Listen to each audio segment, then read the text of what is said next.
Welcome to a half hour of MINDWEBS. Short stories from the worlds of speculative fiction.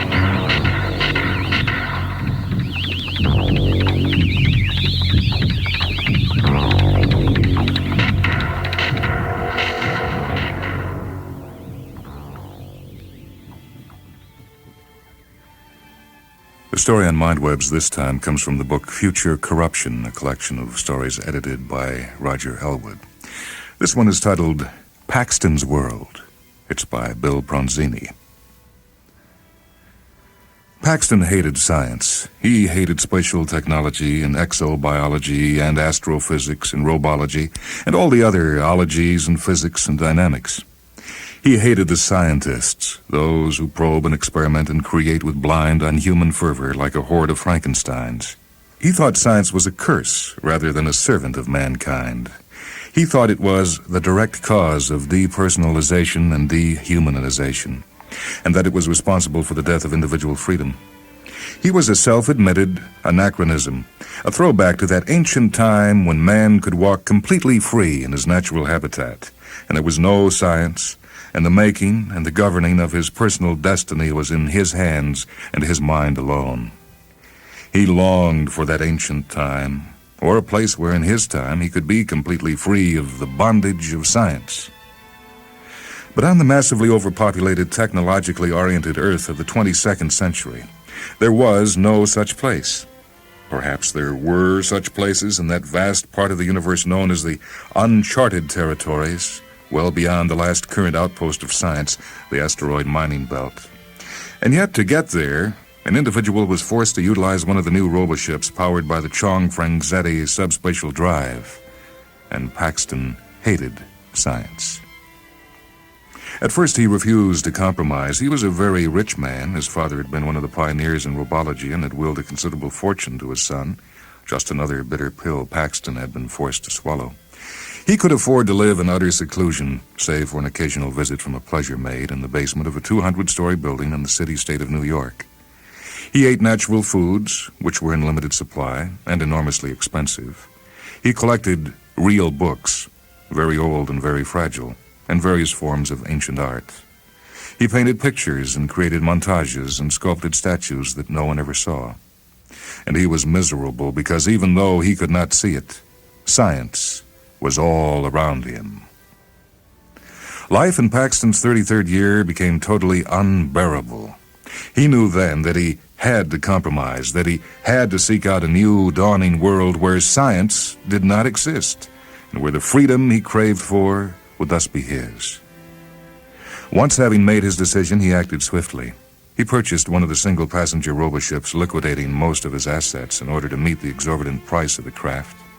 He ordered it filled with as much natural food as it would hold, as well as 300 of his favorite real books, and several of his most treasured pieces of ancient art, nothing more. In less than 2 weeks, the ship had been programmed according to his explicit instructions, and all other preparations had been completed. On a yellow-gray morning in the spring of 2134, Paxton walked 6 miles to the city-state spaceport, entered his craft, and, as far as the planet Earth was concerned, vanished forever. The first 18 months were good. The ship did all the necessary work, followed its programmed course perfectly, recycled oxygen and all waste material, manufactured drinking water from outside moisture, and Paxton sat and read, or peered through the view screen at the endless, kaleidoscopic wonders of space. Only the knowledge that he was still immediately surrounded by science prevented him from complete happiness for the first time in his life. The ship reached the asteroid mining belt and went beyond, where few ships and few men had ever ventured. And that was when things began to go wrong. Paxton's supply of natural foods ran out, and he was forced to subsist on nutricapsules dispensed by the robo-control. A flash fire caused by a minor short circuit and quickly, but not quickly enough, extinguished by the ship, destroyed all 300 of his books and most of his treasured art. Time began then to pass slowly for Paxton. There was nothing to do except to sit at the view screen, and while this was still enjoyable, he felt a growing impatience. When would the ship find him a world? When would they land and be able to step forever from the suffocating belly of science? Another 12 months vanished. During that time, the ship located and scanned and rejected several planets. The view screen would show Paxton a new system, a new world, and he would grow excited. Then the infallible instruments of the robo-control would indifferently inform him that the planets were all uninhabitable. Ice worlds and sea worlds and dead worlds, worlds with poisonous atmospheres, worlds with a mean surface temperature that was too high or too low, worlds with infertile soil and inedible plant life, worlds with a high danger factor from this or that type of living organism. 12 months became 24, and then 36. Paxton sat before the view screen in a state of agitation, staring out at an empty space which was no longer absorbing. There were few suns and few planets now. There was little to see except deep and deeper black. 7 years. 8. 9. The ship, built to withstand all external forces, built to function indefinitely, continued to follow its programmed search pattern. Paxton had been alone in space 10 1/2 years when the ship found him a world. A tiny planet, the smallest in a 4-planet system revolving about a single pale sun. Habitable planet, the instruments reported, very like Earth, breathable atmosphere, edible vegetation, drinkable water, and both animal life, I factor null, D factor null, and intelligent life, I factor 1.7 primitive, D factor negligible. In the gold warmth of an early morning, the ship set down on a meadow, not far from a high, snow-capped mountain, and not far from a mud-hutted native village, and Paxton, free at last, and of course quite insane, stepped out upon his world. Several hundred naked inhabitants came to meet him. They were surprisingly humanoid in appearance, hairless, a dusky purplish-brown color, eyes a peculiar shade of silver, males with extremely long, very thin penises and no visible testicles, females with angular breasts and greatly distended vulva. They exhibited neither fear nor hostility. Conversely, their attitude was one of great excitement, of instant worship. Paxton studied them with his burning eyes, unmoving, listening to them speak. Their language was a soft, liquid whisper, one which human vocal cords would be able to duplicate. Finally, he turned and re-entered the belly of science for the last time, bringing out with him the portable dialectic converter, which was part of the ship's complement. Then he shed his frayed clothing and went with the natives to their village, where the converter easily translated the liquid whispers into English, and vice versa. The planet was called Kanea-Ran, but it was soon to be, in every respect, Paxton's world. The natives brought him food, the tender flesh of the native marad that roamed the continent in small herds and was not dissimilar in appearance to the extinct earth bison. Dark gray vegetables tasting faintly like potato, sweet pink fruit reminiscent of nothing on earth, and they immediately began to construct a great hut for his dwelling place. The females came to him with rapid willingness, and although actual copulation was difficult if not impossible, they gave him pleasure in divergent ways. Runners went to summon all other tribes on the small continent, the only inhabited one on the planet, the other two being densely forested and void of marad, while with the help of the dialectic converter, Paxton learned to speak the native language swiftly and fluently. When all the natives had assembled, some 3,000 of them, Paxton stood on a platform of rocks and spoke to them. They listened raptly and prepared to obey without question. A god is always obeyed without question. "Destroy the ship in which I came," he said to them. "Smash it with rocks, take it apart piece by piece, burn the pieces in a great fire. Take all other equipment, including the language machine, and treat it in the same manner. When the metal's cool, take it to the nearest lake and hide its ugliness forever beneath the surface of the water." And this would be done. "Science is evil," Paxton said to them. "You do not know science, and you never shall. On this world, there will be no science." And there would be none. "A being must walk completely free in his natural habitat," Paxton said to them. "A being must make and govern his personal destiny with his hands and his mind alone. He must be free, and to be free, he must essentially be alone. Villages are the forerunners of cities, and cities are test tubes of science, and science is bondage. Therefore, all villages are evil and must be abolished. From this day forward, each male and each female and each child above the age of 8 years shall live alone and free and make his own destiny." And it was done. The natives finished building the great hut for Paxton, and the ones now living alone nearby brought him food each morning. Different females visited him each night. Sometimes he would sit in or by the hut thinking of science and hating it. Sometimes he would walk alone to the high mountain and stand at its crest with his face uplifted to the sun-warm sky and laugh until his stomach ached. Sometimes he would swim great distances in the placid blue sea surrounding the continent, or in the rivers and lakes which dotted it. Sometimes he would run through the tall grasses, singing joyously. And sometimes, on the nights when the heavens were very dark, when the blackness was deep and impenetrable, he would tremble and scream and scream and scream. But when the first light came, he would be tranquil again, and all would be well on Paxton's world. On a morning in the 3rd year following his arrival, Paxton awoke and was filled with a great insight. He had escaped science. He had forever destroyed it here. He had, in essence, originated complete freedom.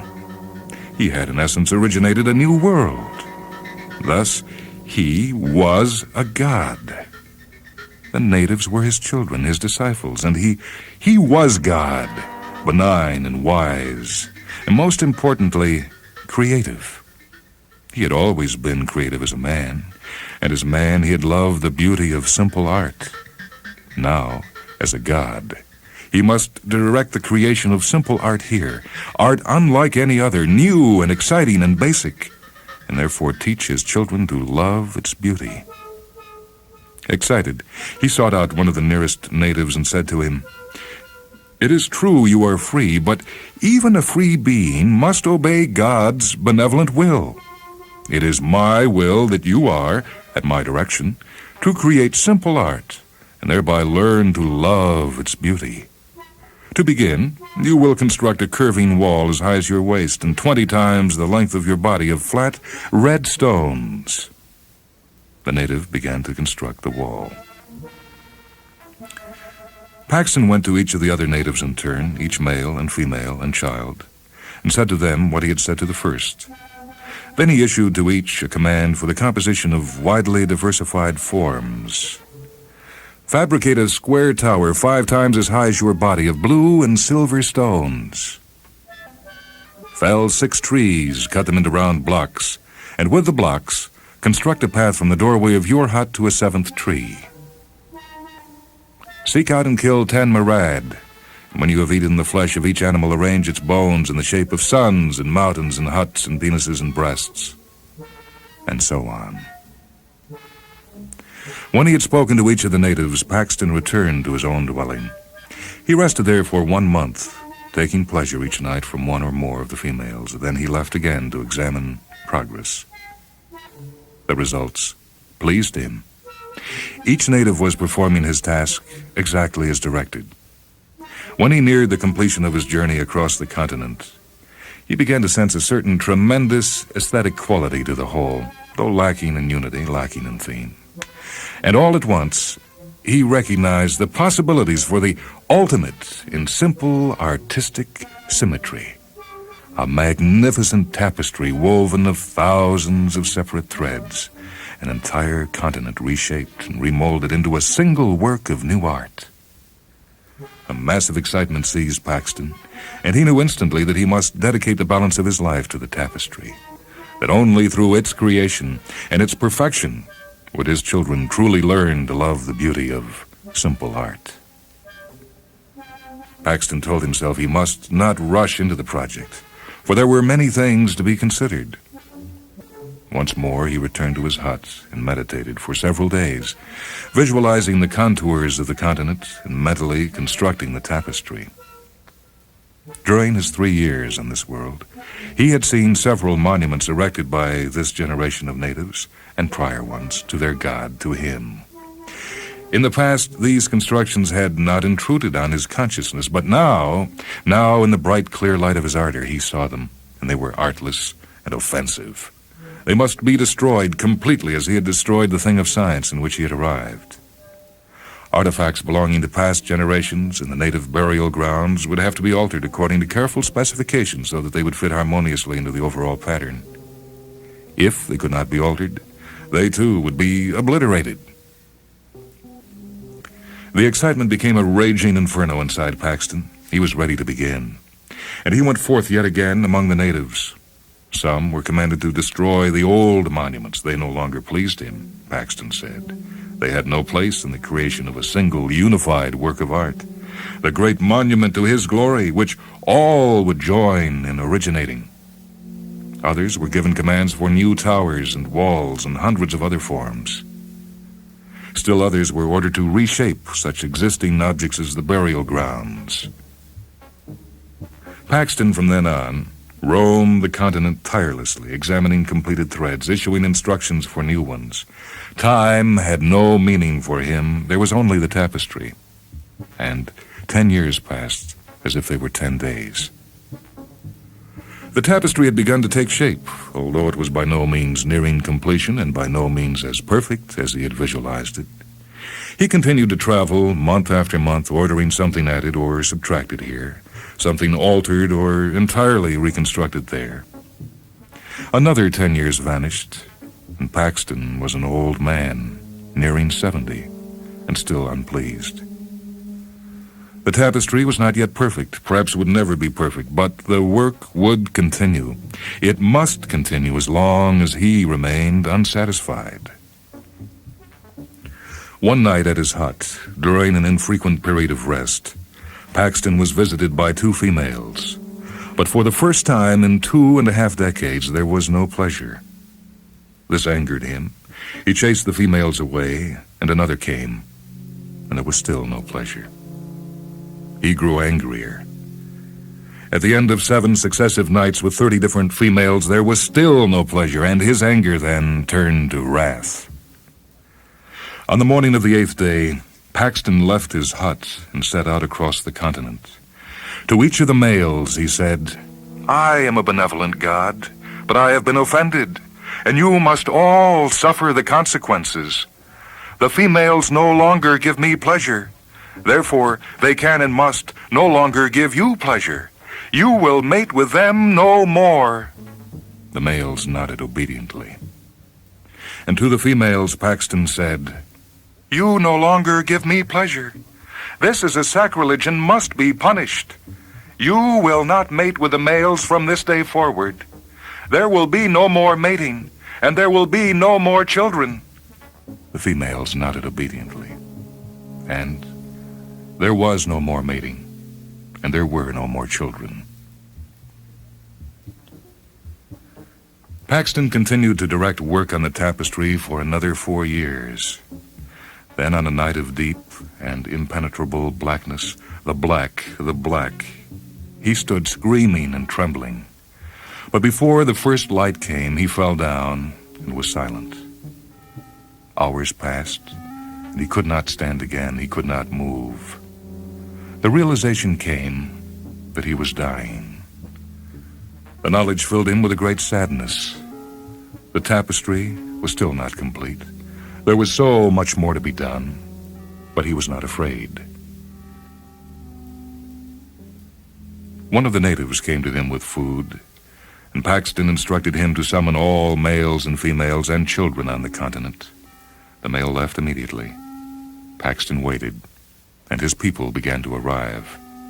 But less than half had come when he knew that he could wait no longer. With great effort, he raised his head and let his voice ring loud and clear. I must leave you now in the physical sense, but I will always be here. I will always be watching you and what you do. You must never disobey any of my commandments. You must continue the great work I have assigned you to the best of your abilities. And finally, when all are assembled, you must take my husk to the high mountain and lay it there beneath the snows where the free winds blow. The natives, weeping, said that it would be done. And Paxton died. And it was done. Each and every one of the natives remembered the last words of God and heeded them well. They continued his great work to the best of their abilities. They lived alone. They did not mate. They broke none of his commandments. 91 years later, 120 years after the coming of God, the last of them died, and the race was extinct. The second Earth ship did not reach Paxton's world until 62 additional years had passed. It was an explorer equipped with a new and ultra-sophisticated WHA drive. It was one of a team of ships engaged in the task of extending the boundaries of the frontier. The population of the universe was expanding at a staggering rate, and there was always a need for fresh, inhabitable planets. Too, there was a constant necessity for a wide variety of significant natural resources. And so, this ship came and found the planet to be capable of sustaining human life, and landed in a meadow not far from the high mountain. Among the disembarking members of its crew were the captain, who had spent 30 long years in space, and a young exobiologist, part of whose job it was to investigate any extinct civilization so as to determine if its extinction had been caused or precipitated by some factor that might ultimately prove harmful to colonists. The ship was there for 1 full week, while the exoethnologist and others of the crew toured the continent. On the 7th day, the young man returned to the ship and went in to see the captain in his private quarters and said, "The race that once inhabited this world not so long ago defies all laws of probability. My God, their civilization was utterly incredible." "Well, what do you mean?" the captain asked. "The race was a primitive one, as I told you initially. That much was simple to determine. But even in the most primitive of alien societies, there's a purpose, an apparent evolution, a pattern, however intrinsic. Yet here, there's nothing of the kind. Everything's a monstrous crazy quilt, contradiction built upon contradiction. Nothing makes sense, absolutely nothing at all. That has to be the reason the race died out. Although we can't find any specific evidence among all this chaos, but that's not the point. The point, Captain, is that the race, damn it, should never have evolved in the first place." "Well, you come across a great many strange things out here." "Of course, but each and every one of them has a clear scientific explanation, Captain. When we get back to Base 2, I intend to request intensive scientific research. There's a logical answer to this enigma, as there is to all enigmas, and you can be certain that the combined efforts of science will succeed in solving it." But the exoethnologist was wrong. The combined efforts of science never did. Somewhere, perhaps, Paxton has enjoyed a fine laugh. But the irony is double-edged, far sharper on one side than on the other, and he would not have laughed for long. The planet, which is now called Lucas 1, was discovered by mineralogists to contain the richest deposits ever found of valerium and fissionable borium, 2 elements vital to the manufacture of the WHA drive. Scientists are already calling Lucas 1 the singularly most important world in the galaxy for the continued advancement of spatial exploration. In addition, it's been cleared for colonization, and the first mass of colonists is already beginning to gather. Advanced robo-crews are on their way to commence massive mining operations to prepare the land for the construction of cities and laboratories and robo-factories, and to erect a modern spaceport in the shadow of the high mountain. Oblivious to all mortal beings and all manner of gods, ineluctable science marches on.